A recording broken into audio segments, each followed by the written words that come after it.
ইতিমধ্যেই আমরা কিন্তু সকলেই এটা জানি যে স্যামসাং মার্কেটে লঞ্চ করে দিয়েছে তাদের আরো একটা নতুন ফোনকে। এই ফোনটার নাম হচ্ছে স্যামসাং গ্যালাক্সি F15 5G এবং আমি এটাও জানি যে আপনি কিন্তু ইতিমধ্যেই এই ফোনটাকে নিয়ে অনেক ভিডিও ইউটিউবে দেখে ফেলেছেন। তবে আজকের ভিডিওতে আমি এই ফোনটাকে নিয়ে এমন কিছু তথ্য আপনাদেরকে শেয়ার করব যেটা কিন্তু আপনারা এখনো পর্যন্ত শোনেননি। তাহলে চলুন আর বেশি কথা না বাড়িয়ে আমরা আজকের ভিডিও স্টার্ট করি। তো সবার প্রথমে কথা বলবো আমরা এই ফোনটার ক্যামেরাকে নিয়ে। এই ফোনটার ব্যাক সাইডে 50 মেগাপিক্সেলের একটা মেইন ক্যামেরা রয়েছে এবং ফ্রন্টে রয়েছে 13 মেগাপিক্সেলের একটা সেলফি ক্যামেরা। তো এই ফোনের মেইন ক্যামেরা দিয়ে ক্যাপচার করা কিছু ফটোকে দেখার পর আমি এটা নোটিস করলাম যে যারা 12,000 টাকার মধ্যে একটা ভালো ক্যামেরাওয়ালা স্মার্টফোন খুঁজছেন তারা অবশ্যই এই ফোনটাকে নিতে পারেন। কারণ এই ফোন দিয়ে আপনি কিন্তু খুব ভালো কোয়ালিটির একটা ছবি কিন্তু ক্যাপচার করতে পারবেন। এছাড়া স্যামসাং তাদের এই ফোনটাতে আমাদেরকে সুপার অ্যামোলেড ডিসপ্লে প্রোভাইড করেছে, যেটা কিন্তু সত্যিই খুব ভালো একটা ডিসপ্লে এবং এই ডিসপ্লেতে 90 হার্টজের রিফ্রেশ রেটের সাপোর্ট থাকায় আপনি যখন এই ডিসপ্লেতে কোনো কিছু স্ক্রল করবেন তখন একদমই স্মুথ একটা রেসপন্স কিন্তু আপনি এখান থেকে পাবেন। এছাড়া এই ফোনটাতে রয়েছে 6000 mAh এর ব্যাটারি, অর্থাৎ যারা একটা ফোন দিয়ে খুব বেশি গেম খেলেন এবং একটা ফোনকে খুব বেশি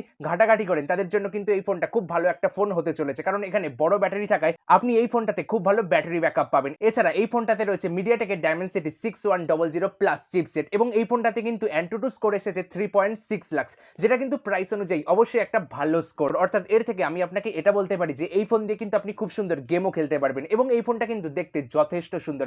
এই ফোনটাকে হাতে নেওয়ার পর আপনার এটা মনেই হবে না যে আপনি 12,000 টাকা দামের একটা স্মার্টফোন ইউজ করছেন। দেখে মনে হবে যে এই ফোনটার দাম 15 থেকে 20,000 টাকার মধ্যে। বাকি আজকের ভিডিও এখানেই শেষ করছি। কেমন লাগলো আজকের ভিডিও অবশ্যই নিচে কমেন্ট বক্সে কমেন্ট করে জানাতে পারেন। খুব তাড়াতাড়ি দেখা হচ্ছে নতুন করে ইন্টারেস্টিং টেক টপিকের সাথে। ততক্ষণ ভালো থাকবেন, সুস্থ থাকবেন আর আমাদের চ্যানেলকে অবশ্যই সাবস্ক্রাইব করে রাখবেন এরকম ধরনের ভিডিওগুলো সবার আগে দেখার জন্য।